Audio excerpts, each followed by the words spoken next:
तरीके से लखनऊ उत्तर प्रदेश काकोरी थाना के अंतर्गत ये पानखेड़ा गांव का मामला आप लोगों ने देखा मेरे चैनल के माध्यम से। जिस तरीके से मैंने वहां पे ग्राउंड रिपोर्टिंग किया और ग्राउंड रिपोर्टिंग करने के साथ में जिस तरीके से रोहित और मनोज के घर पे जाके और दोनों को डेड बॉडी जिस तरीके से 36 घंटा तक एक दूसरे को ले जाकर कभी रोड पे कभी घर पे तो कभी कहीं पर सरकार के साथ में पुलिस प्रशासन और पुलिस प्रशासन के साथ में पूरी जनता से बस एक ही बात की सवाल था कि आखिर में ये घटना हुआ तो क्यों। हालांकि जब पुलिस प्रशासन ने छानबीन किया तो पता लगा कि एक उत्तर प्रदेश में तैनात लखीमपुर खीरी पुलिस सिपाही जो था उसके द्वारा और पत्नी में अवैध संबंध होने के कारण मनोज का और घटना का अंजाम जो दिया गया ये सिपाही जिस तरीके से ये घटना को आप लोग देखे और मोहब्बत भी है, जिस तरीके से हमारा साथ मैं आप लोगों को तहे दिल से बहुत बहुत बधाई और शुभकामनाएं देते हैं। हम आशा करते हैं कि एक गरीब की लड़ाई में जब हम आवाज उठाने का प्रयास करते हैं तो आप लोग साथ देते हैं। यकीन मानिए कि मैंने ये सोचा नहीं था कि इस तरीके से घटना हमारे उत्तर प्रदेश में होता है। जब मैंने उस घटना पे उस गांव में पहुंचा तो सत्य बताएं, आप लोगों को सच बताएं कि मेरे पैर तले जमीन खसक गया कि एक ही गांव के और 25 और 26 साल के एज में दो युवा के साथ इस तरीके से घटना। आप लोग पूरा वीडियो तो देखे, काकोरी थाना के मनोज और रोहित का घटना आप लोग देखे। आप लोग देखे कि एक सिपाही की बीवी के साथ में मनोज का चक्कर चल रहा था और ये चक्कर शादी होने के पहले से भी इन लोगों का चल रहा था। हालांकि मनोज का शादी उस लड़की के साथ में नहीं हुआ, लेकिन उस लड़की का शादी सिपाही के साथ कर दिया जाता है। जब सिपाही के साथ शादी कर दिया जाता है तो फिर एक दूसरे से थोड़ा बातचीत करना और मोहब्बत कम हो जाता है, लेकिन वो जुनून और वो प्यार और मोहब्बत की तड़प मनोज के भी अंदर रहता है और उसके साथ में सिपाही की महिला के पास भी रहती है। सिपाही वो दिन रात ड्यूटी पे रहता है, अपना ड्यूटी करता था, बीवी घर पर रहती थी, ज्यादा से ज्यादा वो मायके भी रहती थी और उसके साथ में वो अपनी ससुराल में रहती थी। ससुराल में थोड़ा सा कम बातचीत कर पाती थी क्योंकि सिपाही जो है वो ड्यूटियां करता था तो थोड़ा समय अपनी बीवी को कम देता था और यही कम समय देने की वजह से वो बीवी बार बार ऐसा घटना का अंजाम देती थी कि पति की आंखों में धूल झोंक झोंक कर और मनुष्य से बातें करती थी, छुप छुप कर बातें करती थी और मिलती थी। हालांकि एक दिन वो सिपाही अपने पत्नी को बात करते हुए मनोज के साथ पकड़ लेता है तो बताता है कि एक काम करो, अब इस तरीके से काम तो नहीं चलेगा क्योंकि मुझे शक था और कहीं ना कहीं मेरे आंखों के सामने अगर आप जिस चीज को दिखाई दिया है और देखा मैंने वो चीज को लेकर मैं अब आपके साथ और आगे अपना रिश्ता नहीं बढ़ा सकता हूं। मैं आपको तलाक दे दूंगा, मैं आपको छोड़ दूंगा और आपको हमें छोड़ना पड़ेगा। महिला रोने लगती है, वो कहती है कि नहीं। समस्या जानते हैं क्या? क्योंकि कहते हैं कि उत्तर प्रदेश हो या देश हो, अगर एक लड़का पढ़ा लिखा और कामयाब है, नौकरी वाला है, तो एक लड़की चाहे वो लाखों और सालों का मोहब्बत रहे वो त्याग कर एक लड़के से शादी कर लेगी।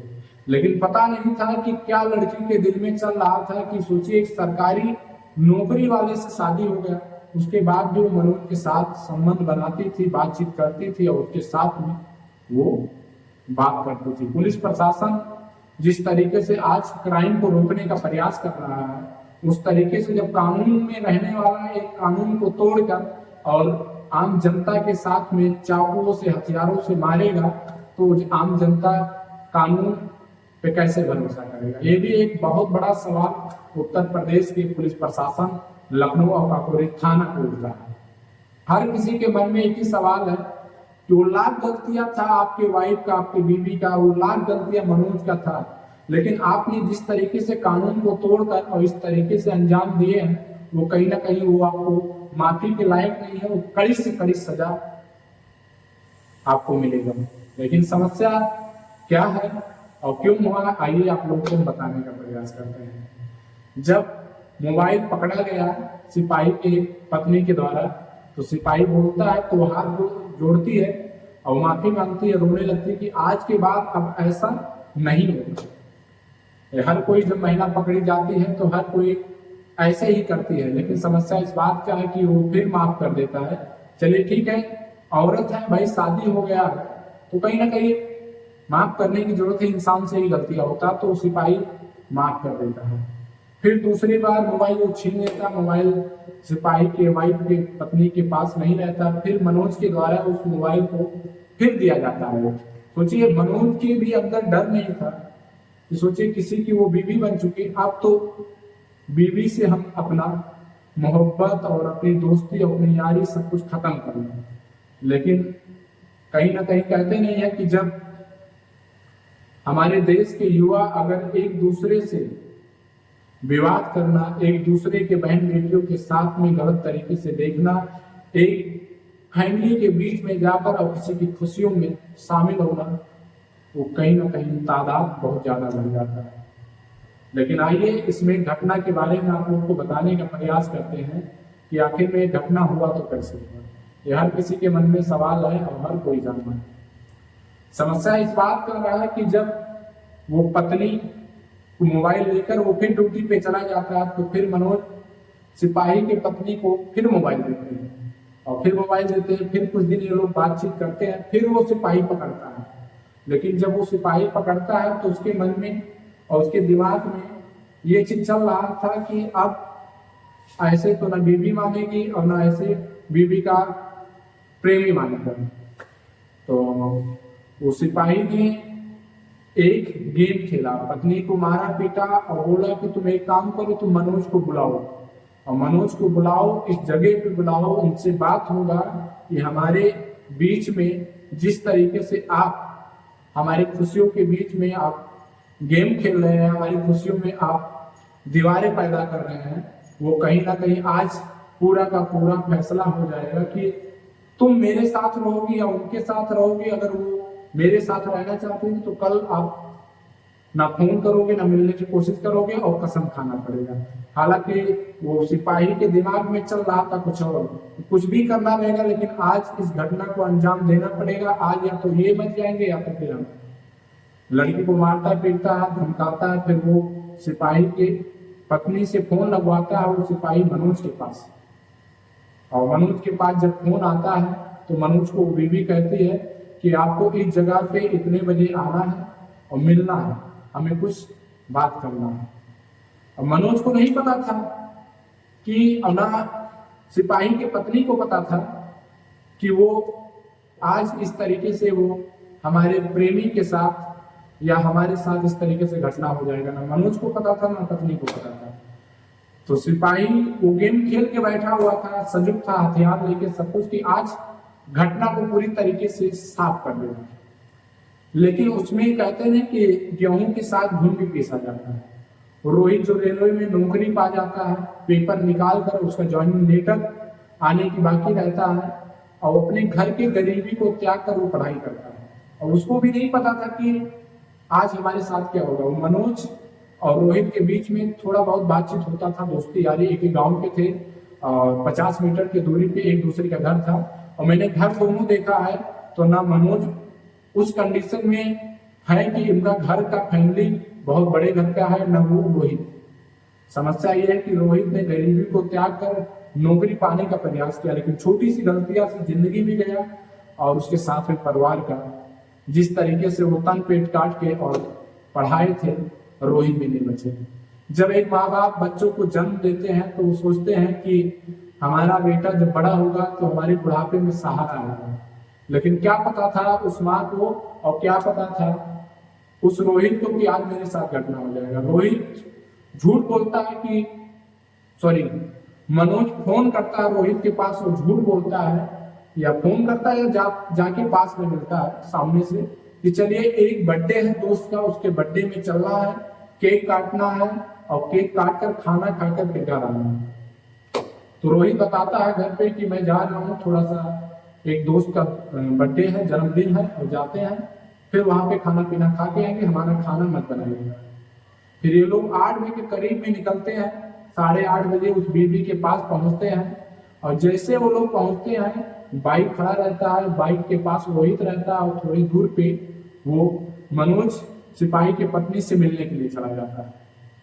फिर वो सिपाही और सिपाही के जो टीम रहते हैं एक दूसरे को जिस तरीके से आरोप घर वाले लगा रहे हैं कि ये एक लोग नहीं, कम से कम 5 से 7 और 7 से 10 लोग मिलकर हथियार से मारने का प्रयास किए। अब ये पुलिस जांच कर रही है, पुलिस जांच कर बताएगी मीडिया के सामने कि इसमें कितने लोग हैं, लेकिन ये सत्य है कि जितने लोग हैं सब लोग को पुलिस कार्रवाई कर इन लोगों को जेल भेजेगी। ये सत्य है कि पकड़े जाएंगे सब लोग, आज नहीं कल, कल नहीं परसों, लेकिन पकड़े जरूर जाएंगे। जिस तरीके से दर्दनाक ये घटना हुआ है इसमें जांच होगा और सभी लोग को पकड़ा जाएगा। और बता दें कि वो लखीमपुर खीरी में तैनात सिपाही ने जो अंजाम दिया उसकी पत्नी और उसको गिरफ्तार करके पुलिस ने जेल भेज दिया है, और बातचीत हो रहा है, पुलिस प्रशासन वो सिपाही से, उस महिला से बात कर रही है। तो जब वो मनोज मिलने के लिए जाता है तो सिपाही की पत्नी से मनोज जब मिलने के लिए जाता है तो सिपाही आता है हथियार से और पहले रोहित को मारता है सर में और उसका गले में हथियार से। फिर उसी टाइम वो तुरंत मृत हो जाता है रोहित का। उसके बाद उसकी चीख जब निकलती है तो आप कानों में जाता है मनोज के। तो मनोज जब वहां से निकलने का प्रयास करता है तो मनोज को भी हथियार से मारा जाता है। हालांकि बीवी बचाने के चक्कर में उसकी भी एक उंगली कट जाता है जैसा कि बताया जाता है, लेकिन सदमे में आके वो बीवी वहीं पे बेहोश हो जाती है। और फिर वो हथियार से जिस तरीके से एक से एक बार मतलब बार बार उस हथियार से कभी पैर में, कभी हाथ में, तो कभी नस काट दिया जाता है रोहित का, मनोज का भी नस काट दिया जाता है, गले में मारा जाता है। मतलब बहुत ही दर्दनाक ये घटना है। मान लो का जिस तरीके से रो रो कर बुरा हाल है। अब ये पूरे देश के, उत्तर प्रदेश के लोग इस तरीके से सवाल उठा रहे हैं कि जब एक कानून तोड़ने वाला अगर इस तरीके से काम करेगा तो कानून पे भरोसा करने वाला ये जनता कैसे वो मानेगा कि हमारे साथ इंसाफ होगा, हमें सुरक्षा मिलेगा। आप लोग जानते हैं कभी पुलिस कस्टडी में किसी का जान ले लिया जाता है तो कभी कहीं मार दिया जाता है। अब ये जो घटना बहुत ही दर्दनाक घटना है। और सोचिए इसमें जितने ही तक बात किया जाए उतने ही कम है। मतलब मैंने जब उस घटने पे पहुंचा और गया तो देखा कि हमारे पैर तले जमीन खसक गया कि 2-2 और भी 25 और 26 साल के एज में हत्या हो गया, एक ही गांव के 2 बच्चे। सोचिए जिस तरीके से माँ बाप का रो रो कर बुरा हाल है और प्रशासन और सरकार से गुहार लगा रहे हैं। सोचिए ऐसे ऐसे क्रिमिनल कांस्टेबल और सिपाही को क्या सजा होना चाहिए, आप लोग कमेंट बॉक्स में राय रखिएगा। और एक निर्मम तरीके से निर्दोष रोहित को बिन वजह मनोज के द्वारा ले जाया जाता, उसके साथ भी घटना हो जाता, उसके बारे में कमेंट बॉक्स में अपना राय जरूर रखिएगा। बस, जय हिंद।